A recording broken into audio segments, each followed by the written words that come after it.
ఇక ఇదే అంశం మీద మరింత సమాచారం మా ఎగ్జిక్యూటివ్ ఎడిటర్ అశోక్ అందిస్తారు. అశోక్, ఈ 34 మందితో కూడిన జాబితా మీద మీ అనాలిసిస్ ఏంటి?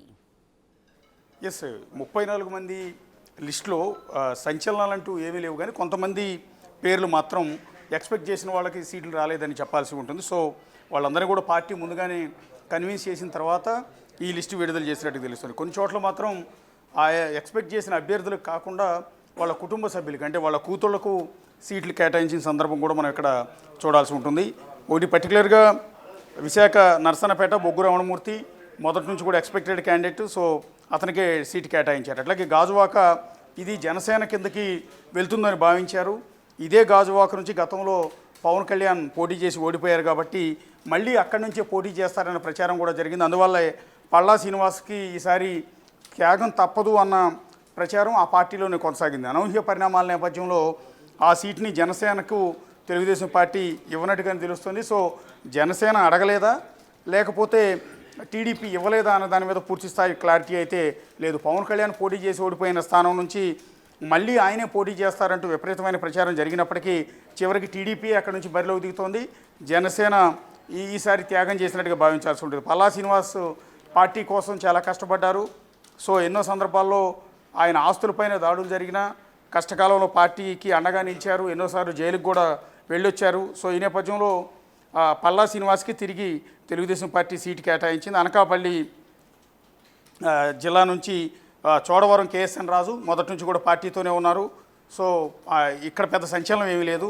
ఎక్స్పెక్టెడ్ క్యాండిడేట్ అదే సీటు ఆయన కేటాయించారు. అట్లాగే మాడుగుల నుంచి పైలా ప్రసాద్, ఇక్కడ మాడుగుల నుంచి ఇద్దరు ముగ్గురు ఎక్స్పెక్ట్ చేసినప్పటికీ చివరికి పైలా ప్రసాద్కి సీటు దక్కింది. పత్తిపాడు నుంచి వరుపుల సత్యప్రభ సీటు దక్కించుకున్నారు మహిళా కేటగిరీలో. మొత్తం 7 మహిళలకు సీట్ ఇస్తే అందులో పత్తిపాడు నుంచి వరుపుల సత్యప్రభ వారసత్వంగా సత్యప్రభకు సీటు దక్కినట్టుగా తెలుస్తుంది. రామచంద్రపురం నుంచి వాసంశెట్టి సుభాష్ సీటు సంపాదించుకున్నారు. అట్లాగే రాజమండ్రి రూరల్ గోరంట్ల బుచ్చే చౌదరి.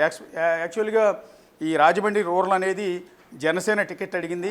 వాస్తవానికి పవన్ కళ్యాణ్ మొదట అనౌన్స్ చేసిన 5 సీట్లలో కూడా రాజమండ్రి రూరల్ ఉంది. కందులు దుర్గేష్ ఇక్కడ నుంచి పోటీ చేస్తారంటూ ఆ పార్టీ ప్రకటించింది. అయితే ఆ తర్వాత గోరంట్ల బుచ్చే చౌదరి పార్టీ పైన తీవ్రమైన ఒత్తిడి తేవటం, పార్టీ ఆవిర్భావం నుంచి నేను తెలుగుదేశం పార్టీలోనే కొనసాగానంటూ ఆయన చంద్రబాబు నాయుడు దగ్గరికి పలుసార్లు కలిసి విజ్ఞప్తులు చేసుకున్న నేపథ్యంలో ఇటు పవన్ కళ్యాణ్ కూడా ఒప్పించి రాజమండ్రి రూరల్ను తిరిగి గోరంట్ల బుచ్చే చౌదరికే ఇచ్చి కందులు దుర్గేష్ని నిడదవోలుకు మార్చి మరీ బుచ్చే చౌదరికి అక్కడ సీటు ఇప్పించడం అనేది జరిగింది. ఒక విధంగా పోరాడి బుచ్చే చౌదరి తన సీటును తాను తెచ్చుకోవాల్సిన పరిస్థితి ఏర్పడింది. రంపచోడవరం నుంచి మిరియాల శిరీష పోటీ చేస్తూ ఉన్నారు.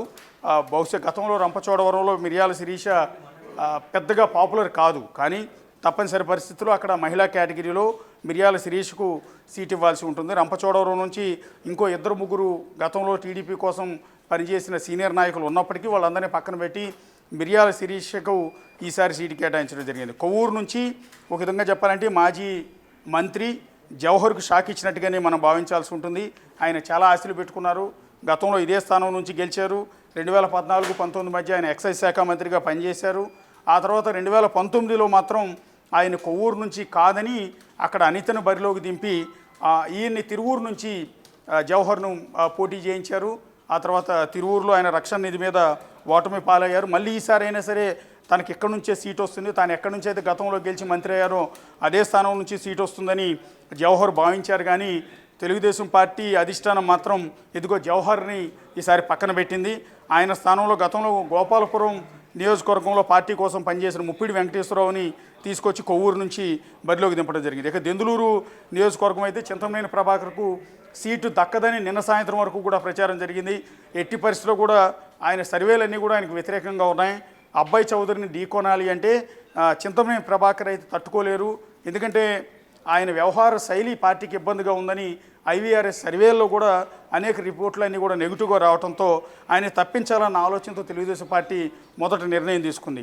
చింతమనేని ప్రభాకర్ స్థానంలో ఆయన కుమార్తెకు సీట్ ఇస్తే ఎలా ఉంటుంది అన్న దాని మీద కూడా ఐవీఆర్ఎస్ సర్వే తెప్పించుకుంది. అది కొంత పాజిటివ్గా ఉన్నప్పటికీ చింతమనేని ప్రభాకర్ ఎట్టి పరిస్థితుల్లో పోటీ చేస్తే నేనే చేయాలి, తెలుగుదేశం అంటే చింతమనేని, చింతమనేని అంటే తెలుగుదేశం, దెందులూరు అంటే చింతమనేని, చింతమనేని అంటే దెందులూరు అన్నట్టుగా ఉంది. నేను కాకుండా వేరే ఎవరికి సీట్ ఇచ్చినా ఒప్పుకునేది లేదని పార్టీ అధిష్టానం ముందు గట్టిగా పట్టుబట్టిన నేపథ్యంలో ఆయన కుమార్తెని కాదని చింతమనేని ప్రభాకర్కి దెందులూరు నియోజకవర్గం నుంచి మద్దిపాటి వెంకటరాజుకి ఇచ్చారు.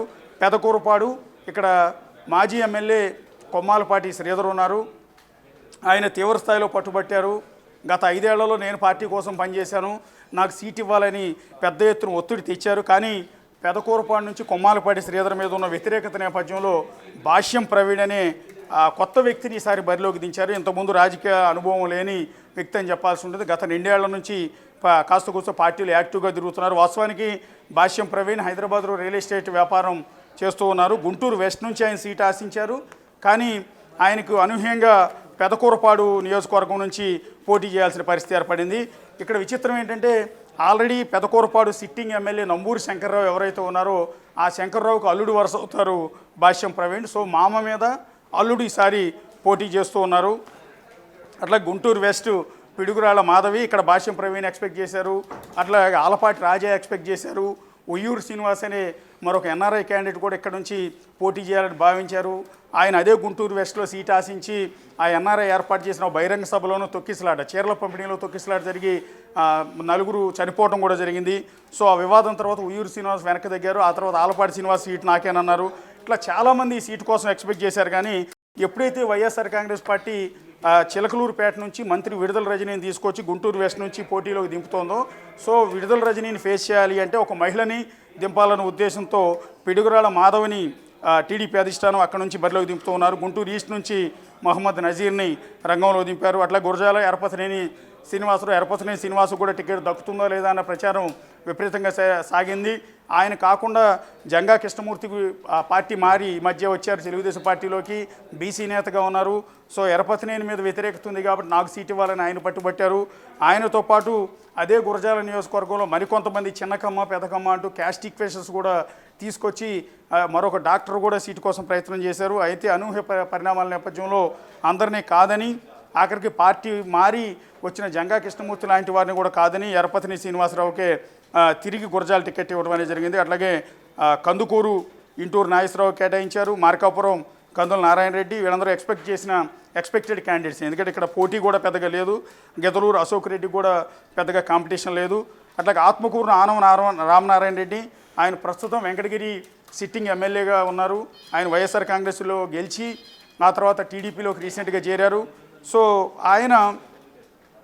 ఆయన వాస్తవానికి వెంకటగిరి టికెట్టే అడిగారు. దాని సిట్టింగ్ ఎక్కడైతే ఉన్నానో సిట్టింగ్ స్థానం నుంచే నాకు పట్టుంది, అక్కడే సీటు కావాలని అడిగారు. కానీ అక్కడున్న మాజీ ఎమ్మెల్యే కురుగొండ్ల రామకృష్ణ ఆ సీటు తనకే కావాలని పట్టుబట్టిన నేపథ్యంలో తప్పనిసరి పరిస్థితుల్లో ఆనం రామనారాయణ రెడ్డిని ఆత్మకూరుకు పంపించారు. ఆత్మకూరులో గతంలో ఆనం రామనారాయణ రెడ్డి గెలిచిన హిస్టరీ ఉంది కాబట్టి అక్కడికి ఆయన ఒప్పించి అటు పంపించినట్టు తెలుస్తోంది. కొవ్వూరు నుంచి వేమిరెడ్డి ప్రశాంత్ రెడ్డి రీసెంట్గానే చేరారు. వేమిరెడ్డి ప్రభాకర్ రెడ్డి వైఎస్ఆర్ కాంగ్రెస్ పార్టీలో రాజ్యసభ ఎంపీగా ఉన్న వేమిరెడ్డి ప్రభాకర్ రెడ్డి అక్కడ విభేదించి రీసెంట్గా పార్టీలో చేరారు. తనతో పాటు తన భార్యని పార్టీలోకి తీసుకొచ్చారు. అలాగే ఇంకా మరికొంతమంది నేతలందరినీ కూడా తీసుకొచ్చారు. అయితే ఏదైతే వేమిరెడ్డి ప్రభాకర్ రెడ్డికి ఎంపీ స్థానం కేటాయిస్తారని భావించారు. కానీ ఆవిడ సతీమణికి ఎమ్మెల్యే టికెట్ ఇస్తారని ఎవరు కూడా ఊహించలేదు. సో చివరికి ఆయన ఆ కండిషన్తోనే పార్టీలో చేరినట్టుగా తెలుస్తోంది. అందుకని కొవ్వూరు స్థానాన్ని వేమిరెడ్డి ప్రభాకర్ రెడ్డి సతీమణి వేమిరెడ్డి ప్రశాంత్ రెడ్డికి కేటాయించారు. అట్లాగే వెంకటగిరి ఇందాక మనం మాట్లాడుకున్నట్టుగా కురుగొండ్ల రామకృష్ణ కుమార్తెకు ప్రస్తుతం ఆ సీటు కేటాయించారు. కురుగొండ్ల రామకృష్ణ మీద కొంత వ్యతిరేకత ఉన్న నేపథ్యంలో ఆయన కుమార్తె అయితే ఈ సీటు నుంచి ఖచ్చితంగా విజయం సాధిస్తుందని కురుగొండ్ల లక్ష్మీప్రియకు ఈ సీటు కేటాయించినట్టుగా తెలుస్తోంది. అందుకని ఇక్కడ సిట్టింగ్ ఎమ్మెల్యే ఆనం రామనారాయణ రెడ్డిని ఒప్పించి ఆత్మకూరు పంపించి మరి ఈ సీట్ని కురుగొండ ఫ్యామిలీకే ఇచ్చారు. ఒక దశలో వెంకటగిరి నుంచి ఆనం రామనారాయణ రెడ్డి పోటీ చేస్తారని ప్రచారం జరిగింది. ఆయన కూడా దాని మీద ఇంట్రెస్ట్ చూపించారు. కానీ కొన్ని పరిస్థితుల నేపథ్యంలో ఐవీఆర్ఎస్ సర్వేల్లో వచ్చిన పాజిటివ్ అంశాల నేపథ్యంలో ఈ సీట్ నుంచి లక్ష్మీప్రియ కేటాయించినట్టు తెలుసు. కమలాపురం నుంచి పుత్తా చైతన్యరెడ్డి, పొద్దుటూరు నుంచి వరదరాజుల రెడ్డి చాలా సీనియర్ ఎమ్మెల్యే. అక్కడ 5 సార్లు ఎమ్మెల్యేగా విజయం సాధించారు. అక్కడ పొద్దుటూరు సిట్టింగ్ ఎమ్మెల్యేని ఎదుర్కోవాలి అంటే వరదరాజుల రెడ్డి లాంటి సీనియర్ కావాలన్న ఉద్దేశంతో ఈసారి బరిలోకి దింపుతూ ఉన్నారు.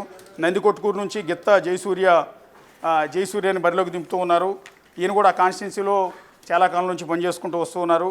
అట్లాగే ఎమ్మిగనూరు నుంచి జయనాగేశ్వర రెడ్డి, ఈయన మాజీ MLA. So sitting MLA Chennakesava Reddy ఆయన ఆల్రెడీ తప్పుకుంటూ ఉన్నారు. ఆయన వయసు 83 ఏళ్ళు పైన పడిన నేపథ్యంలో ఆయన తప్పుకోవడంతో ఈసారి ఎమ్మిగనూరు నియోజకవర్గాన్ని బుట్టా రేణుక మాజీ ఎంపీ బుట్టా రేణుకను వైఎస్ఆర్ కాంగ్రెస్ పార్టీ బరిలోకి దింపింది.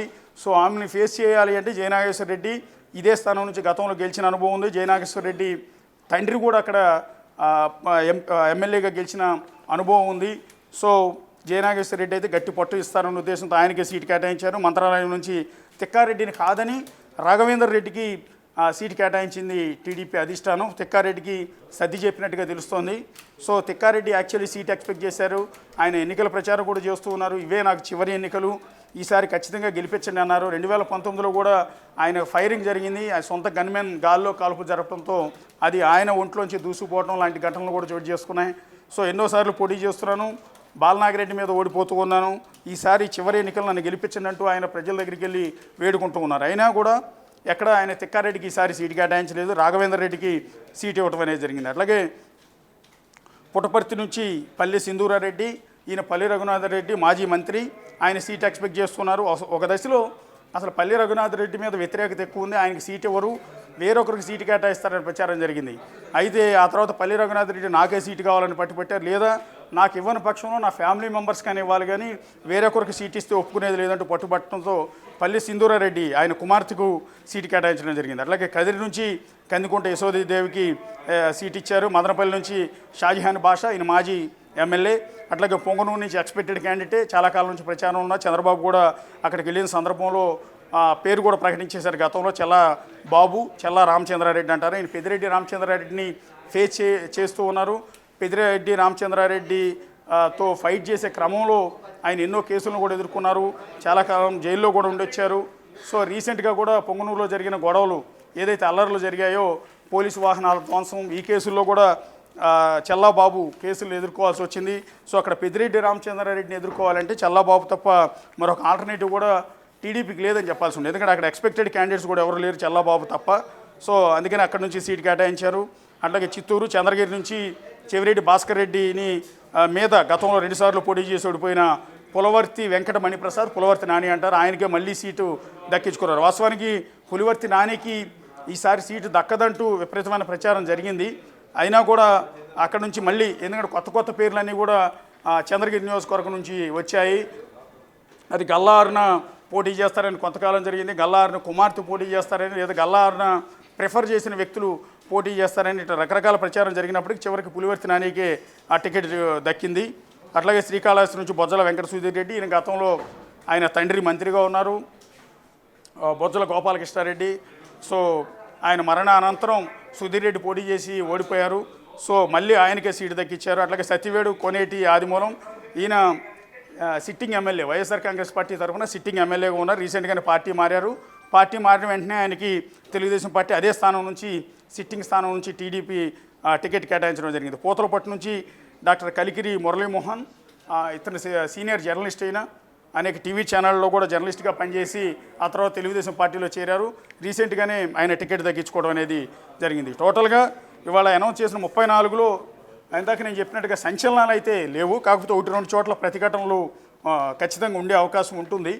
సో వాళ్ళని ఎలా సర్ది చెప్తారు, ఏ విధంగా బుజ్జగిస్తారు అనేది చూడాల్సి ఉంది. ఎందుకంటే చాలా కాలం సీట్ ఎక్స్పెక్ట్ చేసి కూడా సీటు దక్కలేదు అన్న ఆవేశం కొంత వాళ్ళ నుంచి కనిపించే అవకాశం అయితే చాలా స్పష్టంగా ఉంటుంది. టోటల్గా ఇవాళ అనౌన్స్ చేసిన 34 సీట్లలో 27 మంది పురుషులకు, 7 మహిళలకు ఈసారి సీటు కేటాయించడం అనేది జరిగింది. అందులో 2 వాళ్ళ వారసులుగా ఆల్రెడీ ఆ సీట్ ఎక్స్పెక్ట్ చేసిన వారి కుమార్తెలు ఈసారి రంగంలోకి దిగారు. ఒకటి పల్లె రఘునాథ రెడ్డి కుమార్తె కావచ్చు, ఇంకొక మహిళ పేరు కూడా ఇందాక మనం చెప్పాం. సో 2 వారసులని ఈసారి కుమార్తెల్ని, కురుగొండ్ల రామకృష్ణ కుమార్తెని ఈసారి రంగంలో దింపడం అనేది జరిగింది. మొత్తం ఇందులో ఇవాళ సీట్లు కేటాయించిన వాళ్ళు వెల్ ఎడ్యుకేటెడ్, ఎక్కువగా చదువుకున్న వాళ్ళు, విద్యా అర్హత కలిగిన వాళ్ళే చాలా ఎక్కువ మంది ఉన్నారు.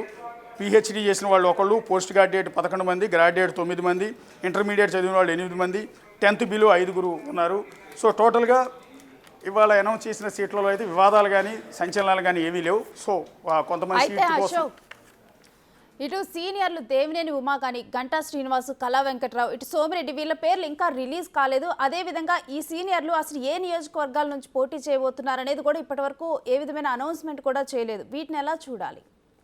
వాళ్ళ సీట్లకు సంబంధించిన అనౌన్స్మెంట్ జరగలేదు వాస్తవానికి. దేవినేని ఉమా మైలవరం నియోజకవర్గం, ఆ నియోజకవర్గానికి సంబంధించి నెక్స్ట్ లిస్టులో వచ్చే అవకాశం ఉంది. దేవినేని ఉమాకే వస్తుందా లేకపోతే వసంత కృష్ణప్రసాద్కి వస్తుందా అనేది నెక్స్ట్ లిస్టులో క్లారిటీ వస్తుంది. వాళ్ళకి సీటు దక్కిందా దక్కలేదా అన్నది ప్రస్తుతం చెప్పలేని పరిస్థితి ఉంటుంది. ఎందుకంటే ఈ లిస్టు వాళ్ళకి సంబంధించింది కాదు. కళా వెంకట్రావుకి సంబంధించిన సీటు కూడా ప్రస్తుతం ఈ లిస్టులో ఎక్కడ కూడా లేదు. సీనియర్లు కొంతమందికి సీటు దక్కని మాట వాస్తవం. సో వాళ్ళు కొంత అసంతృప్తికి గురయ్యే అవకాశం కూడా ఉంటుంది. అయినా కూడా వాళ్ళందరినీ ఒప్పించి బుద్ధగించి వాళ్ళకి అవసరమైతే ఆల్టర్నేటివ్ ఎమ్మెల్సీ పదవిలో నామినేటివ్ పోస్టులో ఇచ్చి వాళ్ళందరినీ ముందుకు తీసుకెళ్లే అవకాశం అయితే ఉంటుంది. ప్రస్తుతం ఇంకా సీట్లు ఇంకా అనౌన్స్ చేయాల్సి ఉంటుంది. నెక్స్ట్ లిస్టులో వీళ్ళ పేర్లన్నీ కూడా వచ్చే అవకాశం ఉంటుంది. ఇంకా దీని మీద ఐవీఆర్ఎస్ సర్వే రిపోర్టులు తెప్పించుకుంటున్నారు. పర్టికులర్గా ఈ స్థానం నుంచి దేవినేని ఉమాకి సీట్ ఇస్తే ఎలా ఉంటుంది, వసంత కృష్ణప్రసాద్కి ఇస్తే ఎలా ఉంటుంది, బొమ్మసాని సుబ్బారావుకి ఇస్తే ఎలా ఉంటుంది, ఇలా సర్వే రిపోర్ట్లన్నీ తెప్పించుకుని అన్నీ పరిశీలించిన తర్వాత వాళ్ళకి పాజిటివ్గా ఉంటే టికెట్ అనౌన్స్ చేశారు. అంటే ఫస్ట్ లిస్టులో రాలేదు, రెండో లిస్టులో రాలేదు, మూడో లిస్టులో కోసం ఇంకా వెయిటింగ్ ఉందంటే ఆయా కాన్స్టిట్యున్సీల విషయంలో తీవ్రమైన తలనొప్పులు ఉన్నాయి.